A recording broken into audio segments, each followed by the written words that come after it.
우리가 다니엘서 12장 마지막 장을 시작합니다.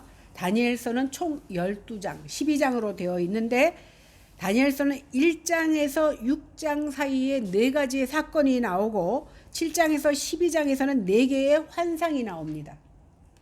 1장에서 6장 사이의 4사건은 1장에서 다니엘과 세 친구의 신앙의 결단이 나옵니다. 그 다음에 2장에서 4장까지는 느부갓네살 왕의 꿈 해석과 풀무불 사건이 나옵니다.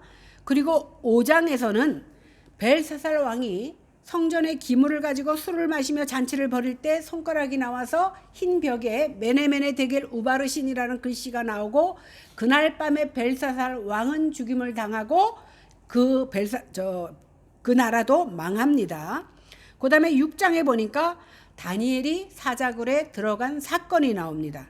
그 다음에 7장에서 12장부터는 이제 환상이 나오는데 7장에서는 네 짐승의 환상이 나옵니다. 이제 기억을 더듬으면서 들으시기 바랍니다. 그 다음에 8장에서는 순양과 순염소의 환상이 나오고 9장에서는 70일의 환상이 나왔어요. 어려웠지요. 70일의 환상이 나왔고 10장에서 12장까지는 hitdegel의 그 환상, 티그리스 강가에서 다니엘이 본 그 환상이 나옵니다. 그런데 이 네 번째 환상인 hitdegel의 환상도 네 부분으로 나뉠 수가 있습니다. 첫째는 10장 20절에서 11장 4절까지는 4명의 바사왕의 역사와 헬라 제국의 형성과 분열에 대한 예언의 말씀이 나옵니다. 두 번째는 11장 5절에서 20절까지로 남방 애굽의 프톨레미 왕조와 북방 시리아의 셀루쿠스 왕조 사이에 일어난 전쟁에 대한 예언의 말씀이 나옵니다. 그 다음 세 번째로 셀루쿠스 왕조인 안티오쿠스 에피파네스 4세, 그 4세가 왕위를 원래는 조카가 가져야 되는데 자기가 형제인데도 찬탈하고 나서 예루살렘 성전을 모독하고 유대인의 핍박과 그의 몰락에 대한 사건이 나옵니다. 그리고 오늘 네 번째 그 사건은 12장인데 말세의 대환란과 최후의 심판에 대한 예언을 오늘 12장에서 보여주고 있습니다. 오늘 마지막 날에 대한 예언의 말씀을 살펴보는 가운데 깨달음이 있는 저와 여러분들이 되시기를 바랍니다. 먼저 1절을 읽어보겠습니다. 시작. 그때에 내 민족을 호위하는 대군 미가엘이 일어날 것이요 또 환란이 있으리니 이는 개국 이래로 그때까지 없던 환란일 것이며 그때에 내 백성 중 무릇 책에 기록된 모든 자가 구원을 얻을 것이라. 여기서 그때가 언제냐면 11장 40절에 말씀한 대로 마지막 때, 다시 말하면 말세를 말합니다. 말세는 언제부터가 말세냐면 예수님이 초림하시고 다시 재림하실 그 어간이 말세예요. 그러니까 어떤 사람들은 옛날에 우리 엄마도 말세라 그랬는데 우리도 말세라. 언제부터? 예수님이 오셨을 때부터 다시 오실 때까지 말세고 지금은 어느 때냐면 말세의 끝, 말세의 지말입니다. 그때에는 천사 미가엘이 나타나서 선택받은 민족을 호위해 주지 않으면 버틸 수 없을 만큼 어려운 환란이 있을 것을 말씀하고 있습니다. 이 천사들이 그 당시에 그때에 해야 할 일이 뭐냐면 성도들을 돕는 일을 천사들이 와서 할 겁니다. 그때에 환란이 있을 것인데 개국 이래로 이 땅이 생겨나고 나서 그만큼 큰 환란이 없을 것이라는 것을 오늘 말씀하고 있습니다. 이스라엘 민족에게는 대핍박의 때가 작정되어 있었는데 그것이 언제냐면 시리아의 셀루쿠스 왕조 안티오쿠스 4세가 벌인 대핍박입니다. 그래서 우리는 그 내용을 볼 때 안티오쿠스 4세가 이스라엘 백성들을 굉장히 많이 핍박하잖아요. 그 핍박하는 모습이 결국은 마지막 때에 성도들이 당할 핍박인 것을 우리에게 미리 보여주고 있었다 이렇게 말하고 있습니다. 오늘 예수님께서도 마태복음 24장에 보니까 이는 그때에 큰 환란이 있겠습니다. 창세로부터 지금까지 이런 환란이 없겠고 후회도 없을 것이다 라고 말할 만큼 마지막 때에 큰 환란이 있을 것을 말씀하고 있습니다. 말세에는 엄청난 대환란이 있을 것이고 그것을 피할 자가 아무도 없습니다. 우리가 살아서 그 환란을 닥치게 될지도 모르고 아니면 우리 때가 지나서 우리의 후손 때에 그 환난을 당할 수 있을지도 모릅니다. 그러나 하나님의 자녀답게 그 환난이 있다 할지라도 구별된 삶을 살아간다면 그 종말의 때라 할지라도 하나님의 택한 백성, 즉 생명책에 기록된 백성은 반드시 견디고 이겨서 멸망하지 않고 구원을 받는다는 사실입니다. 2절을 같이 보겠습니다. 시작. 땅의 티끌 가운데서 자는 자 중에 많이 깨어 영생을 얻는 자도 있겠고 수욕을 받아서 무궁히 부끄러움을 입은 자도 있을 것이며, 여기서 땅의 티끌 가운데서 자는 자라는 말은 무슨 말이냐면 죽은 자를 말합니다. 그때 죽은 자 가운데서 많은 사람이 깨어나서 영생을 받을 자도 있을 것이요 이랬는데, 여기서 깨어난다라는 말은 뭐냐면 부활한다란 말이에요. 우리가 잘 알고 있잖아요. 예수님께서 다시 오실 때에 죽은 자가 먼저 부활합니다. 그런데 이 죽은 자가 부활을 하는데 부활에는 두 종류가 있습니다. 첫째는 영생을 얻는 부활이 있고, 두 번째는 영원히 부끄러움을 당하는 부활이 있습니다. 이것을 간단하게 말하면 천국 갈 자가 있고 지옥 갈 자가 있다, 이렇게 말할 수가 있습니다. 그래서 사도행전 24장 15절에도 보니까 의인의 부활과 악인의 부활이 있을 것이다, 이렇게 말합니다. 의인이 부활하면 영생을 받는 것이고, 악인이 부활하면 수치를 당해서 지옥에 빠진다는 것을 말하는 겁니다. 우리가 지금 다 호흡을 하고 있습니다. 그러나 우리도 언젠가는 마지막 숨을 거둘 때가 분명히 있습니다. 그 순간이 오늘이 될지 언제가 될지 아무도 모르지만, 살아생전에 주님이 재림하지 않는다면 언젠가 우리는 아까 말씀하신 것처럼 티끌 가운데서 자는 자와 같이 자고 있다가 주께서 재림하실 때 깨어나서 누구는 영생의 길로, 누구는 심판의 부활로 부활하게 된다라는 사실입니다. 그 다음에 살아있는 자도, 의인은 살아있다가 예수를 영접하게 되는 의인의 부활, 의인의 자리로, 그 다음에 하나님을 믿지 않는 자는 악인의 심판의 자리로 가게 되는 겁니다. 우리는 모두 생명의 부활, 생명의 자리인 하늘나라로 참여하는 성도들이 다 되시기를 바랍니다. 3절을 보겠습니다. 시작. 지혜 있는 자는 궁창의 빛과 같이 빛날 것이요 많은 사람들대로 들어오게 한 자는 별과 같이 영원토록 비춰지리라. 일상백으로 크게 읽어주세요. 지혜 있는 자와 많은 사람을 옳은 대로 돌아오게 한 자가 받을 영광의 말씀을 전해주고 있습니다. 여기 지혜 있는 자들이라는 것은 하나님의 뜻대로 의와 선을 위해서 사는 자들이고, 다른 사람들에게 하나님의 복음을 전한 자를 오늘 성경에서는 지혜로운 자다, 이렇게 말합니다. 이런 자들은 장차 하늘의 빛과 같이, 그리고 하늘의 별과 같이 빛날 것이다, 이렇게 말하고 있습니다. 그러니까 여기 지혜 있는 자는 세상 지혜를 가진 자를 말하는 것이 아닙니다. 지혜 있는 자는 다른 사람을 가르치는 사람을, 그런 뜻을 가지고 있습니다. 다른 사람에게 지혜를 가지도록 가지는, 내가 가진 하나님을 아는 지혜를 다른 사람에게도 가르쳐 주는 자가 바로 지혜 있는 자요,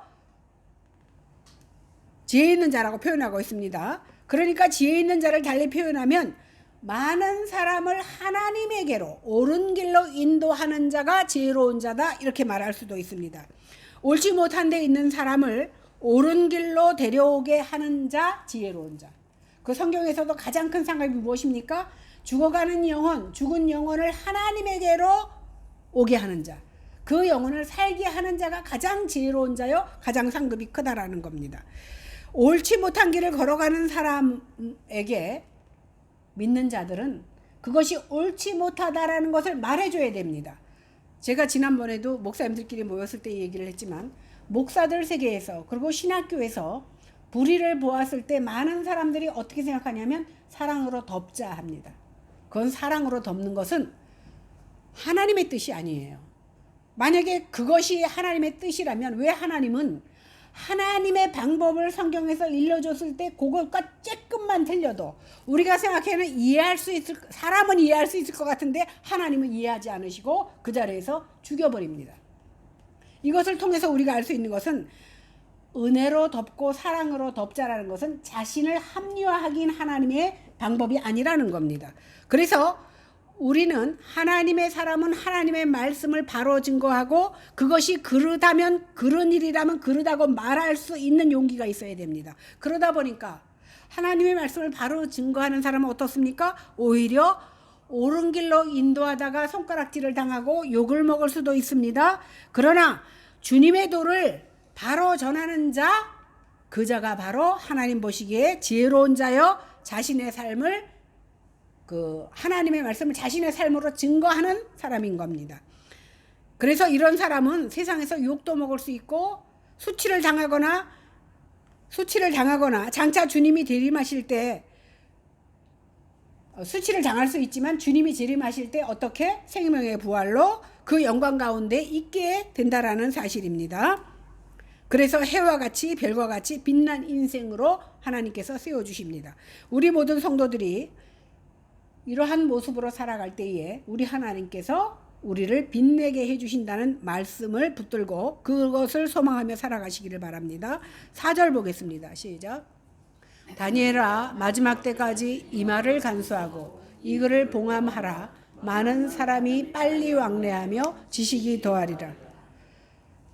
오늘 제가 이것을 제목으로 삼았는데, 천사가 다니엘에게 마지막 때까지 이 말을 간수하고 이 글을 봉함하라. 근데 이 말이 뭐예요? 마지막 때에 환란이 있을 것이라는 것을, 환란을 견디고 이겼을 때에 하늘의 빛과 같이 될 것이라는 것을 간수하고 이거를 봉함하래요. 여기서 봉함한다 그러니까 꽉 싸매는 거잖아요. 그러면 감춰두는 거구나 이렇게 생각할 수 있는데 그 말이 아니라 하나님의 말씀이 왜곡되지 않고 그리고 악용되지 않도록 소중하게 보존하라는 것이지 감춰서 아무도 보지 못하게 하라는 뜻이 아닙니다. 오늘 다니엘은 BC 536년, 그러니까 539년에 메대 바사가 일어나고 3년 후에 이 환상을 봅니다. 예수님은 이후에 500년 후에, 지금이 BC 536년이니까 500년이 지난 후에 예수님은 오십니다. 그러니까 다니엘에 계시는 예수님이 오실 때까지 점차 성취될 말씀입니다. 그리고 하나님께서 정하신 때, 곧 종말의 계시가 온전하게 드러날 때가 있다라는 것을 알려주고 있습니다. 이렇게 다니엘서의 예언은 말세에 일어날 일들을 보이신 것인데 이것은 종말의 관점에서 보아야 돼. 그래서 요한계시록의 관점에서 다니엘서를 함께 볼 수 있게 되는 겁니다. 또 그때에는 많은 사람들이 빨리 왕래하며, 사람이 환난을 당하면 환난의 의미, 우리가 어려움을 당하면 왜 나에게 이런 어려움이 생겼지 생각할 수밖에 없습니다. 그런데 거기서 선택도 두 가지예요. 많은 사람들이 그때 자포자기하고 술로 먹고 자기를 망치는 사람이 있는가 하면 그럴 때에 하나님의 뜻인 줄로 알고 하나님의 말씀을 붙잡고 하나님께 나오는 자가 있다는 사실입니다. 이렇게 대환란의 때가 아니라 그래도 우리가 일생을 살아가면서 어려운 문제를 직면했을 때에 세상 방법으로 하면 망할 수밖에 없지만, 그러나 하나님 말씀 안에서 그 해결점을 찾으면 또 다른 생명을 찾게 된다라는 겁니다. 하나님의 말씀만이 인간이 살아가면서 목마를 때 그 갈증을 풀어주고 고난의 의미를 깨닫게 한다라는 겁니다. 하나님의 말씀으로 고난의 의미를 깨달을 때 비로소 그 고난을 능히 이기고도 남음이 있다라는 사실입니다. 5절 6절을 보겠습니다. 시작. 나 다니엘이 본즉 다른 두 사람이 있어 하나는 강 이편 언덕에 섰고 하나는 강 저편 언덕에 섰더니 그 중에 하나가 세마포 옷을 입은 자 곧 강물 위에 있는 자에게 이르되 이 기사의 끝이 어느 때까지냐 하기로. 다니엘이 환상 중에 두 사람을 보게 됩니다. 한 사람은 강 이쪽에 섰고 한 사람 강 저편에 섰어요. 근데 강 저편에 선 사람이 세마포 옷을 입은 사람, 그리스도지요. 그분에게 묻습니다.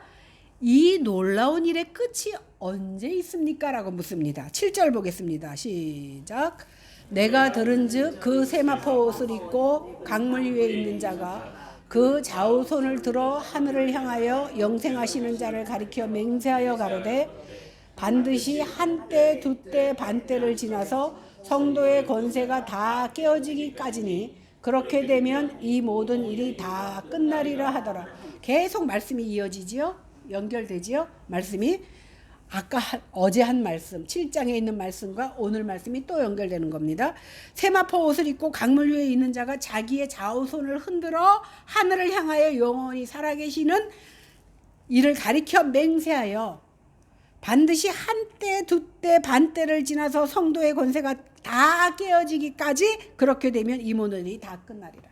그러면 종말이 온다라는 겁니다.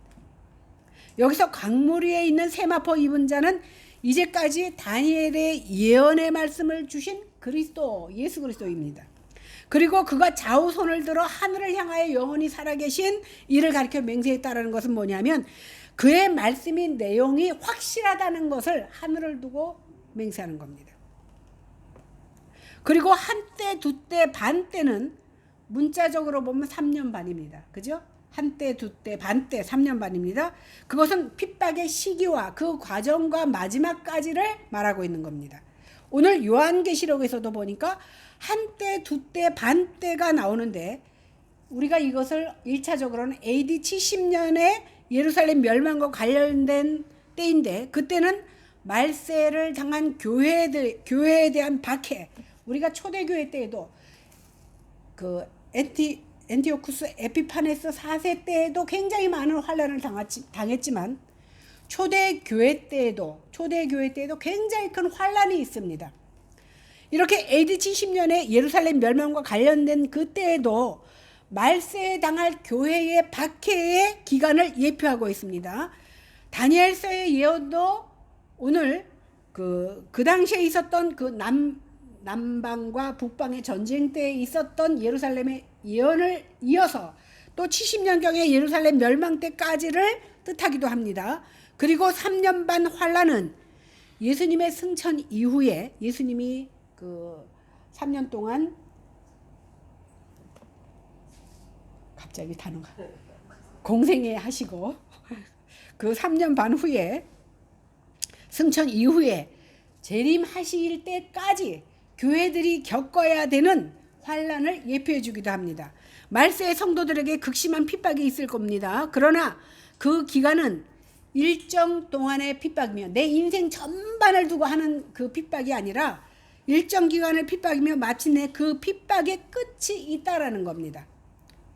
여기서 보니까 대환란은 한때, 두때, 반때를 지나기까지 나타난다고 했는데 한때 더하기 두때 더하기 반때니까 3년 6개월이잖아요. 그런데 오늘 다니엘서 7장 25절에 나오는 기간과 똑같은데 그리고 다니엘서 9장 27절에 보면 마지막 한일의 반 이렇게 나올 때가 있었어요. 그죠? 한일의 반. 한일에는 7년이라고 그랬잖아요. 그러니까 7년의 절반이면 3년 6개월입니다. 그리고 요한계시록 11장 2절과 13장 5절에 보니까 42개월이 나옵니다. 이 42개월도 따지고 보면 3년 6개월 다 똑같아요. 똑같은 기간입니다. 그런데 우리가 지난번에 볼 때 안티오쿠스 4세에게 당한 그 유대인들의 박해를 보았습니다. 그 기간에 수많은 변절자, 순교자들이 나옵니다. 그러다 보니까 사람들이 핍박을 당하다 보면 이스라엘 백성들도 보면 그 히틀러가 총뿌리를 겨누면서 너희가 믿는 하나님을 믿는다고 말하지 말라고 할 때 많은 사람들은 입으로 하나님을 말할 수 없었습니다. 그리고 그 총뿌리 앞에 많은 사람들이 피를 흘리며 죽어갔습니다. 이렇게 고난을 당하면 언약 백성들이라도 이제 다 그 패배한 것처럼 느낄 수 있습니다. 마지막 때에도 마찬가지입니다. 마지막 때 수많은 성도들이 적그리스도에 가공할 만한 핍박 앞에서 마치 패배하고 소멸해 버릴 것 같습니다. 그러나 초대교회 환란 때도 그랬고 많은 환란 때에 오히려 믿음을 가지고 승리한 자들은 하늘의 별과 같이 빛날 거라는 사실, 그 빛나는 그 모습 때문에 지금까지 우리가 예수를 믿게 됐다라는 사실입니다. 결국 우리가 예수님도 십자가에 달려 돌아가시니까 많은 사람들이 예수님이 돌아가심으로 실패했다고 생각했습니다. 그러나 예수님이 죽지 않으셨으면 부활도 없었을 것이고 부활이 없으면 많은 영혼을 살리는 일이 없었던 것과 마찬가지로 그때 환난을 당할 때 세상은 모든 것이 다 끝나버리고 믿음도 버리는 것 같이 느껴지지만 그래도 믿는 자들을 하나님께서 끝까지 붙잡아 주신다는 사실이고 그 환난을 겪어야 비로소 이 지구에 종말이 온다라는 사실입니다. 8절에서 9절을 보겠습니다. 시작. 내가 듣고도 깨닫지 못한지라 내가 가로되 내 주여 이 모든 일의 결국이 어떠하겠삼나이까 그가 가로되 다니엘아 갈지어다 대저 이 말은 마지막 때까지 간수하고 봉함할 것임이니라. 오늘 똑같은 말씀을 또 해주십니다. 우리가 성경을 통해서 수없이 들었잖아요. 어떠한 어려움이 있었고 그동안 우리는 우리가 겪지는 않았지만 초대교회 때 얼마나 많은 믿음의 선진들이 죽어갔으며 순교했다는 사실을 우리 들어왔습니다. 그런데 다니엘이 이 말씀을 처음 접하면 몰라. 알 수가 없죠. 이해를 할 수가 없습니다. 그러니까 들었지만 깨닫지도 못하고 이해하지 못하는 말씀에 불과하다는 거예요. 만약에 옛날에 일제시대에 살던 우리 선조들은 컴퓨터가 그러니까 로봇이 나타나서 움직이는 일을 얘기하고 그러면 무슨 말인지 이해가 안 되는 거예요. 그러나 지금 이 시대를 살아가는 사람한테 그 얘기를 하면 이해를 못하는 게 이해를 못하는 게 문제인 것이지 당연히 이해를 하는 것과 마찬가지입니다. 오늘 다니엘은 이 말씀을 들었지만 이해할 수도 깨달을 수도 없었습니다. 하나님의 인류 역사에 대한 절대 주권의 계획은 우리가 깨닫지 못해서 이루어지지 않는 것이 아니라는 겁니다. 하나님은 계획하시고 우리가 알지 못하고 깨닫지 못한다 할지라도 하나님께서는 이 모든 것을 공개해 주셨고 알려주셨고 때가 되면 이루신다라는 사실입니다. 그래서 오히려 마지막 때까지 이 예언의 말씀을 간수하고 봉함하라고 또다시 한번 말씀하십니다. 우리 역시 하나님의 진리의 말씀을 왜곡되지 않도록, 그러니까 성경에 뭐라고 말했냐면 이 말씀에 하나라도 감하거나 더하면 너희가 저주를 받을 것이요 이것이 바로 이단이라고 말씀하셨습니다. 그래서 우리는 말씀을 어떻게 주신 말씀을 그대로 내 생각을 더하지 말고 그대로 간수하고 아까 봉함하는 것이 감춰두는 게 아니라 그랬잖아요. 그대로 잘 보관해야 된다라는 사실입니다. 이렇게 우리가 말씀으로 그대로 지키면 그 말씀이 우리를 지켜주셔요. 그 말씀으로도 우리가 보호를 받는다는 사실입니다.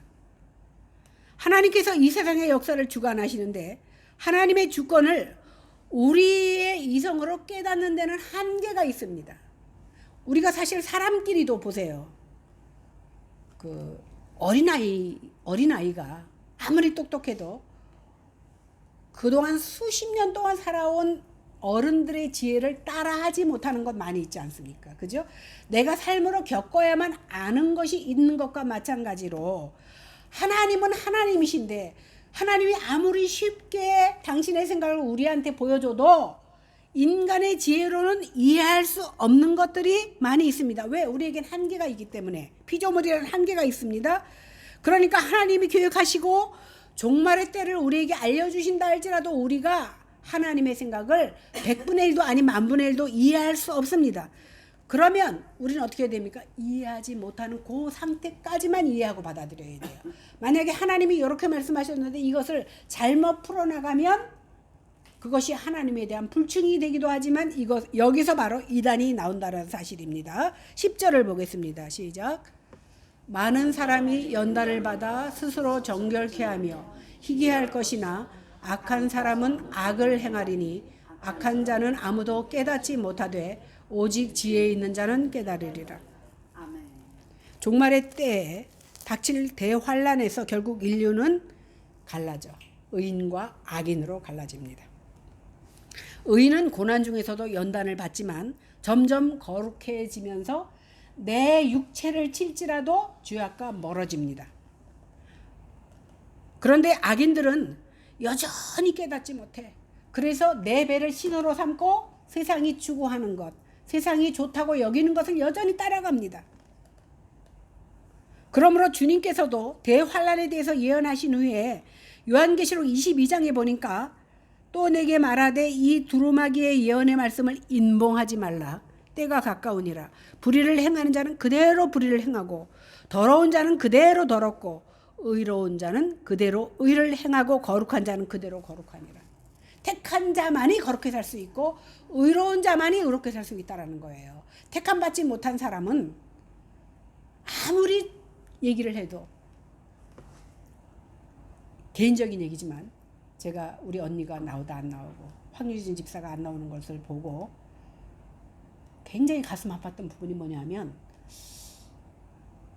이것까지 말해서는 될지 모르겠지만 왜 우리 집안에 하나님의 긍휼하심이 거기까지만 이르렀을까 하는 것을 보고 가슴이 아팠습니다. 그러나 하나님께 기도하기는 내가 할 수 있는 일이 아니구나, 하나님이 하실 일이구나 라고 생각하고, 내가 할 수 있는 일은 기도밖에 없다라고 생각합니다. 지금 큰 어려움으로 연단받는 분이 있다면 내 스스로 정결해져야지 라고 작정한다고 내가 정결해지지 않습니다. 그러나 하나님의 섭리, 하나님의 뜻을 보는 눈을 가져서 어떠한 어려움 속에서라도 하나님의 은혜를 누리는, 그러니까 나는 내려놓고 온전히 하나님의 은혜를 누리고자 기도하는 저와 여러분들이 되어야 될 줄로 압니다. 11절을 보겠습니다. 시작. 매일 드리는 제사를 폐하며 멸망케 할 미울 물건을 세울 때부터 1290일을 지낼 것이라. 환란의 때가 되면요 매일 드리는 제사 못 드립니다. 우리는 지금 우리가 자유롭게 예배를 드리고 있으니까 느끼지 못하고 있지만, 어느 날 누군가가 총뿌리를 들이대면서 교회에 가면 죽인다고 한다면, 그런 날이 온다면 얼마나 기가 막히겠느냐는 겁니다. 그때가 언제입니까? 그때는 환란의 때고 멸망에 가증한 것이 세워질 때입니다. 그죠? 예루살렘 성에 멸망에 가증한 것이 세워졌을 때 그들은 계속 해왔던 제사도 드리지 못했고 할례도 받을 수가 없었습니다. 그들이 하는 모든 언약 백성들의 일과가 멈춰섰던 것처럼 마지막 때에 멸망에 가증한 것이 성전에 쓰면, 그때 우리는 우리의 신앙생활을 계속 영위할 수 없다라는 겁니다. 예수님께서도 다니엘서의 이 말씀을 인용하며 사람들에게 가르쳤습니다. 마태복음 25장 15절에 보니까, 그러므로 너희가 선지자 다니엘이 말한 바 멸망에 가져간 것이 거룩한 곳에 선 것을 보거든 깨달을지어다. 내가 신앙생활을 못하게끔 막혀지는 것이 있을 때에는 내게 당한 환난임을 깨닫고, 어떻게? 말씀으로 이길 때 그 말씀이 나를 지켜준다 그랬잖아요. 말씀으로 이겨나가는 저와 여러분들이 되어야 될 줄로 압니다. 이렇게 멸망에 가증한 것이 거룩한 곳에 설 때가 환란의 때입니다. 예수님께서 마태복음 24장 22절에서도 그때의 큰 환란이 있는데 창세로부터 지금까지 이런 환란이 없고 후회도 없을 것이다. 그만큼 우리가 당해야 될 고통이 얼마나 큰지를 말하고 있습니다. 그때가 바로 환란의 때입니다. 근데 여기서 보니까 큰 환란의 때 1290일 동안 예배를 드릴 수 없는 기간이라고 알려주고 있습니다. 1290일은 3년 6개월이 아니라 3년 7개월이에요. 그러면 아까 30일이 더 지나갔잖아요. 그것을 학자들은 안티오쿠스 4세가 죽은 주전 163년까지의 기간이 아마 3년 7개월이었나 봐요. 그래서 그들은 그렇게 풀기도 합니다. 이 기간은 본문 7절에서 언급한 한때, 두때, 반때 3년 6개월, 그 다음에 그 요한계시록에서 말한 42개월에서 30일이 더 추가된 겁니다.